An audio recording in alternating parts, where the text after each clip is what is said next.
Match হেরে এবার মাঠেই মেজাজ হারালেন হামজা চৌধুরী। পোর্টসমাউথের বিপক্ষে 1-0 গোলের পরাজয় নিয়ে মাঠ ছাড়ার সময় বিবাদে জড়ান বাংলাদেশি তারকা। কোনো খেলোয়াড় নয়, বরং সমর্থকদের সঙ্গেই তর্কে জড়ান হামজা। ঘটনার সূত্রপাত ম্যাচের ৭০তম মিনিটে। কোচ হামজাকে তুলে নেয়ার পর ডাগ আউটে ফেরার পথে গ্যালারি থেকে ভেসে আসে দুয়োধ্বনি।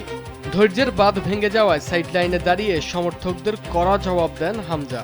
প্রিমিয়ার লিগ জয়ী লেস্টার সিটি বর্তমানে কঠিন সময়ের মধ্য দিয়ে যাচ্ছে। মাঠের ব্যর্থতার পাশাপাশি আর্থিক জরিমানার কবলে পড়ে ক্লাবটি এখন তৃতীয় স্তরে নেমে যাওয়ার ঝুঁকিতে। প্রিয় ক্লাবের এমন দুর্দশায় সমর্থকরা যখন হতাশ, তখন হামজার এই প্রতিক্রিয়া পরিস্থিতিকে আরও জটিল করে তুলেছে। অবনমন শঙ্কার মাঝে এই আচরণ হামজার জন্য কি কোনো শাস্তিমূলক ব্যবস্থা বয়ে আনবে কিনা তা নিয়ে শুরু হয়েছে জল্পনা।